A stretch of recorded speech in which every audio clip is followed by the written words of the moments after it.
Aray musidɓe mi falano wadde o vidéo ɗo mi remercia oustaz Bouria batte o conférence o ɗum ɗo rencontre mo ɓe organise ɗo Bruxelles en hommage à Yacine Diallo. Haray on yii hino laba fota haray ɗen encourage kadi piiji sifa ɗi hiɗen encourage yimɓe immotoɓe daro ɗaɓɓita tarikaji men exposa ɗum ɗon e public on waɗa panel ji waɗa conférence ji moɓidira yimɓe men ɓen à travers le monde e aduna Allah on ko ɓe woniri fof si feere heɓike wawen enen kadi yeeyugol aduna Allah on ko marɗen kon kom wano ko waytata wa yimɓe kakaraɓe accuɓe inde mum e nder tarika lagine e nder tarika Afrique pourquoi pas dans le monde entier. Haray wawɓe yawde participe ɓen fof e réunion on e conférence on weltanama ɓe wawali kadi yahugol ɓen haray vraiment jama on no motiva no encourage yo wakkilo sifa ɗi événement je si waɗi ɓe yimmoɓe yaha. Miɗo andi noon hande enen société men on surtout sukaɓɓen il woni trop politique ko politique on politique no moƴƴi c'est vrai mais politique wona domaine mo kala no wodi politique wawɓe wadde politique ɓen namo kala wawi politique mais culture on a heɓa e mum culture mo tawɗa on cosaan ma on adama on a heɓa e mum koye nder mum iwuɗa donc hande mi sikki ko noon wonde mission men principal on ko surtout kadi haysi dona ɗum ɗon tun ko darugol no valoriser o culture men valoriser o aada men mawninen kadi ɓe mama soroɓe men winduɓe ɗo piiji acci ma piiramɓe en fi démocratie fi liberté fi dignité africaine ɓe tawata hande yimɓe goto fayda yeƴƴitotako ɓe min berbouche subaɓe ɗanɗo ɓen ɓe andi min depuis toujours hari mi waɗani ɗo recherche ji par ce que miɗo haɓɓiti wano mama soroɓe men ɓe tawata hande yimɓe ɓe yeggitino ɓe gan haɓɓiti en fait en yaltintina image maɓɓe ɗin ka place publique fi yoɓe ɓurte andede mi waɗi ɗo vidéo ji buy par ce que mi créé contenu mi waɗi ɗo vidéo ji fi Abdourahmane Ibn Sori ɗum ko mama soroɓe men nanganoɓe yeeya naɓa Amérique en fin de esclavage dans les années 1700 ɗum ko taniraɓe Ibrahima Sori mawɗo ɗum ko soriyaɓe ɓen ɗon andi Fouta Dialon hari ko deux famille woodi wonno e jaɓotude laamu ngu ko ɗum ko alpha yaɓe ɓen e soriyaɓe ɓen donc Ibrahima Abdourahmane moɓe janmi prince among slaves un prince parmi les esclaves ɗum ko anglais ɓe noddirtamo ɗum ko tanirawo direct Ibrahima Sori mawɗo issu de la lignée des Soria o Fouta Dialon. Mi waɗi ɗo kadi fi Mamoudou Yero ɗum kadi ko mama soroɓe men kadi nanganoɓe naɓa Amérique yeeya ɓe sakkitori hettugol liberté maɓɓe on ɓe waɗi auto entrepreneuriat ɓe acci inde maɓɓe e Amérique Georgetown. Mi waɗi kadi ɗo kadi recherche ji fi Hadi Ba hay ceerno mo nene mbo no windi ouvrage fi Hadi Ba ɗum kadi ko tirailleur jo ittanoɗo pita fewndo honno apport de guerre on fewno France nodditunoɗo colonie ji ɗin ƴetti colonie ji ɗin ɗo africain ɓe naɓɓe fi piirugol kanko noon objectif ma wona ɗum naɓunomo ko ni o addira France ga mais il s'est retrouvé ka campagne ji ga France province ji ga ko nder ɗum ɓe enrolimo ɓe naadimo ka armée française o piiri ha normalement ɓe nangirnomo ni fellimo en 1943 ɗum ko hiver 1943 kanko e prisonnier ɓe africain ɓe buy donc ɗum ɗon fof hino woni important mi waɗi kadi fi oɗo honno Diallo Telli mi waɗi kadi vidéo ji ɗo création de contenu on toujours mi waɗi ɗo kadi fi Yacine Diallo mais tawata en même temps société sukaɓe ɓen na fo intéressé to e ɗin piiji ko si tawi a waɗi wano musique ma waɗi na critique gol noon artiste ɓen de c'est bien mo kala no mari ko tata no yiɗi mais ko sa waɗi wano musique ma yii ko hoyreji waɗate ko ɗum ɗon sukaɓe ɓuri intéressade hande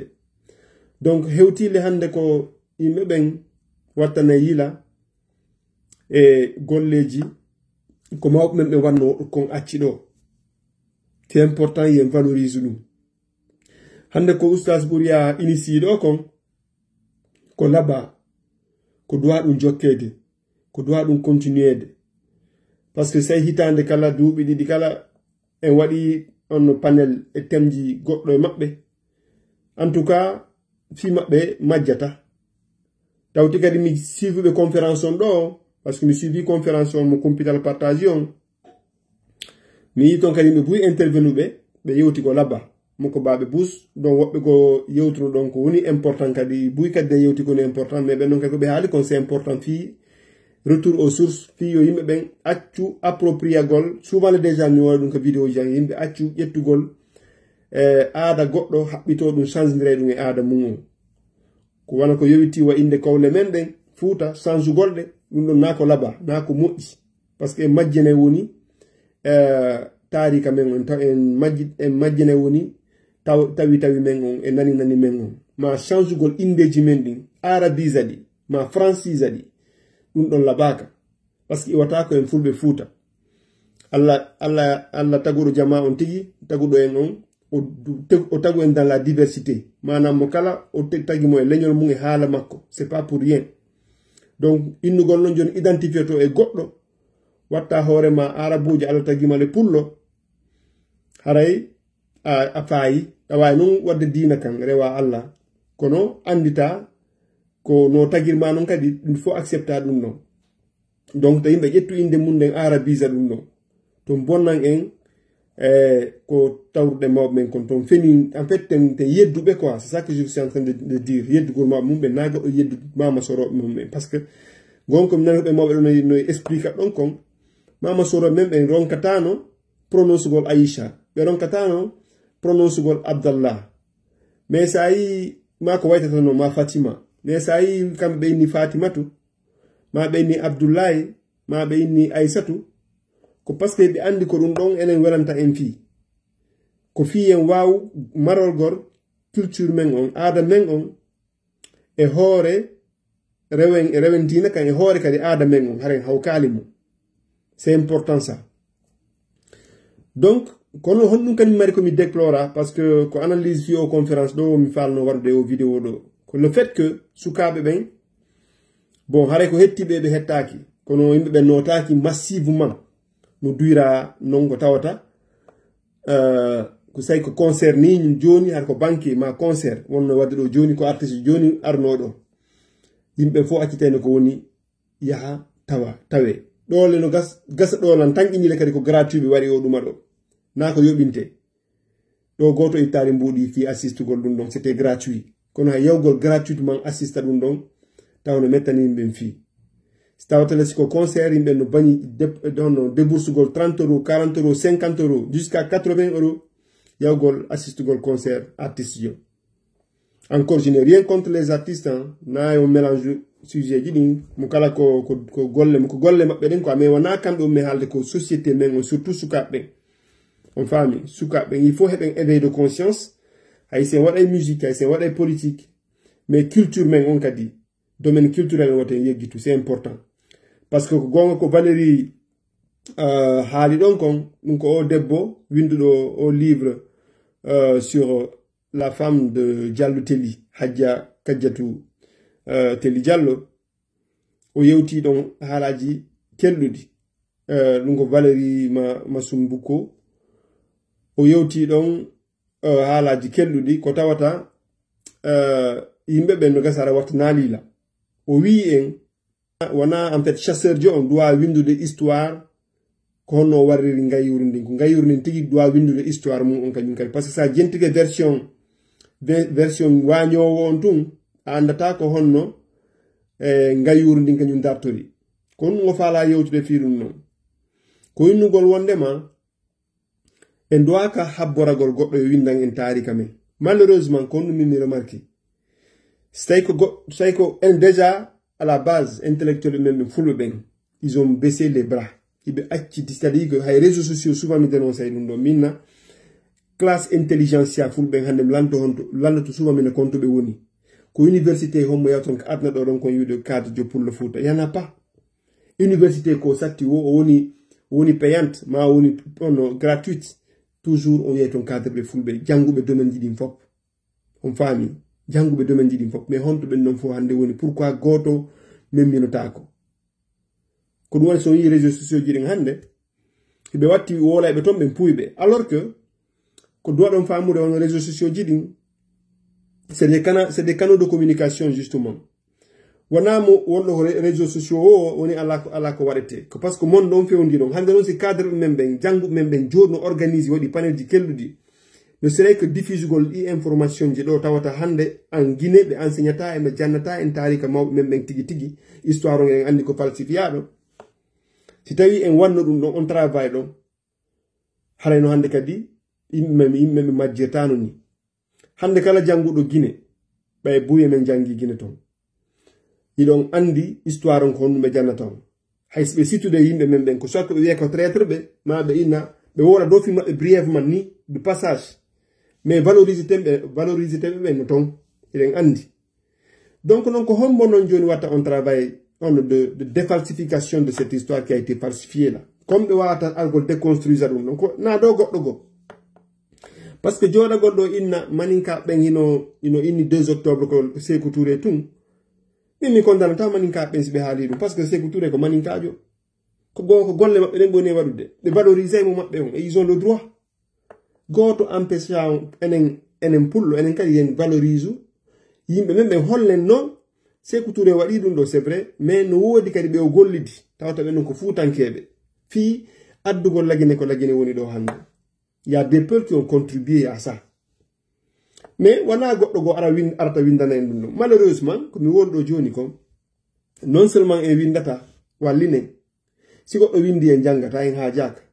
o debbo ɗo ari o woli fi livre mo tato mo windinimo ɗo ça fait plus de 4 ans mi sikki Valérie o livre mo windi ɗo o femme jo écrivaine jo ɗo activiste jo c'est dit elle est très connue mo anda moƴƴa mais on tawa ha yimɓe no banalise ko golle ko waɗi ko pourtant elle a fait un travail ko tawata ko enen guinéen ɓen tigi fulɓe ɓen tigi ɗon no windude fi on livre par ce que sa yi hande Michel Obama no magnifia Michel Obama laamaki États-Unis ka mais ko Barack Obama laami mais ɓe innay derrière un grand homme il y a toujours une grande dame ka o yiyay ouvrage Michel Obama no winda ɓe waɗa série documentaire de film makko ɓe interviewé mo parce que ɓe andi derrière la posture de Barack Obama il y avait cette dame là qui était là so nani Diallo teli ande il y avait cette femme là qui était là madame Hadja Kadiatou Diallo parce que œuvre ko ɓen non waɗi kon walliti modi maɓɓe souteni modi maɓɓe kon ɗum ɗon yeggitama andaka film mais goɗɗo ari ƴetti tammu waɗi recherche iwi leydi ndi o iwi o ari o woni Guinée o waɗi recherche ji ha o waɗi o constitue o ouvrage ɗo o windimo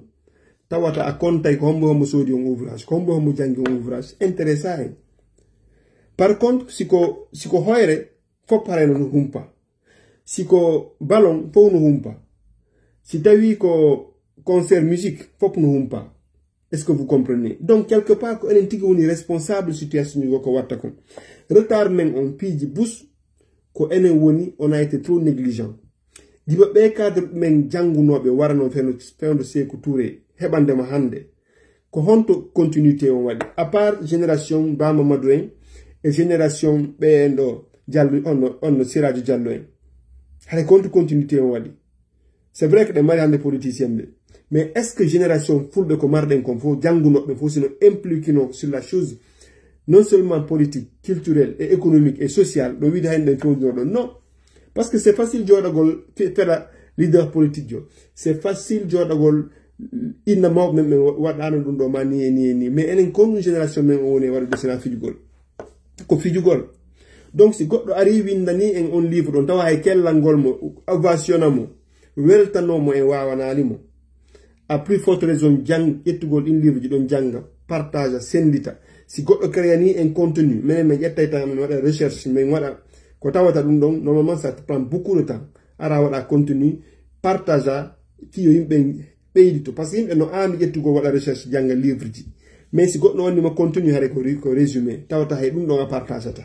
tawata hay ɗum ɗon heɗotako kono noon joni haqqille maren évoluirta parce que aɗa won an tigui ɗa condamné hoorema dans un cercle fermé donc ko enen doit changer de ko enen doit changer de si oustage ɓuuriyaba ma goɗɗo go immike organiser sifa ɗi événement ji culturel ji ɗo ma des événements liés à notre histoire tarika men on imma ɓen soutenir no soutenirɗe mo nifi o leppi ma donkin leppi ma affaire pouto on ɓe wawi continuer ni chaque année chaque 2 ans créer un truc ko tawta permette yimɓe ɓen yoɓe ɓe informe parce que ko société men ono manque information fayɓe men ɓe no manque information fayɓe men ɓen hande école on hande so remarque laggine surtout plus en avancude dans les années plus école on condition d'étude on hino bonude parce que so daari janngunoɓe ɓawɗo ɓen hanki no format ɓuuri hay e déjà fewdiɓe hande ɓen remarque très bien ndaron soɓe yetti parole no ɓe yewtirta no ma analyse ji maɓɓe ɗi ma faamu maɓɓe ngun on tawa wonnoɓe ɓawa ɓen en fait hay jannuɓe en ɓen ɓen ɗon ils étaient mieux formés que nous parce que fi honno yimɓe hande no amergo recherche kamɓe ɓe considére ɗon ko puyna no wonirno ɗo e saa eɗen considére no ballon ko puyna ma no wonirno ɗo e saa eɗen considére affaire armé yagal ko puyna hande le ko marɓe armé on ko armé ji ɗi mari pouvoir ji ɗin afrique ɗo renti pour la plupart ka kamɓe mari doole en ɗaɓɓano ɗen doole ɗon sport ɗo kañum kadi hay souvent mi wanɗo kadi vidéo mi wooli min ɓiɗɗo men haari sen inni mo joude ballon ɓe innay ko puyɗo ka hande naɓe jogui jawle ɗen hande nde kuppuji no ƴawneɗo ko fulɓe jelu comptata toon en tout cas est ce que on yiɗon pour le Fouta Guinéen y en a pas pourtant leyɗen partout dans le monde leydi honno yahata ronka yiɗe pour le Fouta ko hande fuɗɗiɗen yaltude donc voilà des questions ko tawata hande pour le Fouta Guinéen jon doit interroger hoore makko o ina le pourquoi et le comment ko honno changirten noon ɗum ɗo donc wona joɗagol ɗo poɗodira inna no ko Sékou Touré Guinéen ɓen no falsi maninka ɓen administration no falsifie histoire on no ƴetti yimɓe ɓe ɓen hikkini yeeso watti yimɓe ɓen traître ma no watti fulɓe ɓen ko étranger mais ko enen doit déconstruire ɗum donc enen doit windude livre ji ko enen doit jannude fayɓe ɓen informa ɓe janngoɓe ɓen impliqué haɗa ɓe jooɗaka koye maɓɓe tun so ɓe heɓi gollehu maɓɓe ko ɓe heɓi boulot ko ɓe dawa kamɓe ko fi ɓe ngurewu maɓɓe kon tun ça ne marchera pas parce que on souffrance psychologique ko yimɓe heddiɓe woni heɓuɗe kon ko on kadi souffrance psychologique ɓen fayɓe mon kañum kadi heɓoyta janngo par ce que ɓe wawoyta gouvernude e leydi ko tawata ɓe ala doole donc naye wonu égoïste goɗɗo sino janggi a partage ay savoir ma on a partage ay gandal ma ngal a senditanayde noon yimɓe ɓen woɓɓe son yi hande fayɓe men ɓe no yaari ka l'école ji etta livre ji janga ko par ce que portoɓe ko wonno recherche ji windi acci enen taarika men on mo marɗen on Fouta ko hombo winno pourtant le no winda ka wono honnoon ceerno Aliou ɓuuɓa Ndiyan hino windi taarikaji honto ɗen defte fo woni konto ɗen pour le Fouta hombo jangi ɗen ko hombo jangi fere taarika fi Fouta Jalon on no winda no wallina ko hombo jangi ɗen ɗeɗe mawɓe men winduno feno Fouta théocratique no woduno mais ɓay portoɓe ari ɓe sakiti ko ɓuri kon sunna mais woɓɓe ko kañum marno toon ko heddi e mum honto ɗum ɗon fof woni ko par ce que e jaɓata enen sendidugol gandal ngal transmettre ɗum e génération ji alors que ɗum ɗon no wawno en jomde doole kadi par ce que société si organisé to leñol si organisé to il faut ngol heɓa racine il faut ngol heɓa fondement ɗum ɗon le gasi wo ko sen jooɗi ke hoore taarika men on gasi e hoore hono jooɗɗen e hoore culture men on e hoore aada men on ko nder ɗum heɓeten doole sina ɗum en wonayi ɗin société en perdition hande ɗo a yehi pour le Fouta himo complexe so yehi Conakry sa nanta sos haray ɓe wattuma komojo sa yehi Sénégal a nanta wolof haray pour le mo ma tigi no wattuma komojo il faut wowla haala o yakkan si o respecté sa ari a tawi fulɓe sa yinimo a jarama ko yuntama ko salamu aleykum parce que haray sa wulirane wa arabujo pour makko haray na a julɗo est ce que vous comprenez wonde ɗum fof ko haqqille ma sa tawi yimɓe kadi wonɓe won France ɗo il faut wolnaɓe français gorja si ɓe nakareɗa intégré ma fof ka haqqille en fait c'est ça que je suis en train de vous expliquer ko ɗum woni ka haqqille woni ko ɗum ɗo en déconstruire musidɓe haray o vidéo ɗo ko weltanagol encore une fois oustas Ɓouria pour golle ko ɗoni wadde kon sincèrement c'est un frère que j'apprécie beaucoup sen heɓe no yimɓe bus wawɓe non ɗe jannguɓe Qur'an jannguɓe l'école investissiɓe fi taarika men on fi cosaan men on fi culture men on hayno vraiment mi sikki na habbore goɗɗo modifiya parce que hande hiɗen ɗuuɗi joni imagine ɗo hande wono fulɓe guine ɓen tun livre ji bus taari defte bus windama fi Yasin Diallo ma fi Diallo Telli ma fi Diallo Sayfoulaye en tout cas hollugol ɗo ko honɗumɓe œuvre ko honɗumɓe waɗi fi la Guinée hettu indépendance ko honɗumɓe organise ko honɗumɓe waɗi en Afrique ko honɗumɓe si tawi ɗum ɗon pullo kala pay ko mum jangi ɗum non on andi koye jelo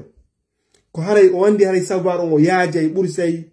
en contante ko l'école nationale la Guinée janni ko éducation nationale janni kon tum parce que eɗen andi histoire en ko moƴƴintinaɗo ko winditaɗo autrement donc enen doit déconstruire ɗum ɗon faaminaɓe ko tawata heno suura kon encore une fois wona eno ko fulɓe ɓen tun waɗi goɗɗum la Guinée ko état yimɓe buy participe mais ko ɓuri mettude nder ɗon ko ƴettugol watta en étranger ma watta wondema enen mawɓe men fus contribuer sina janfagol alors ko fulɓe janfaki sa nani hande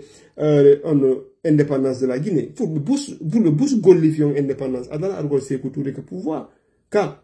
hande so yiɗo ɓe valorise ɗo Hadja André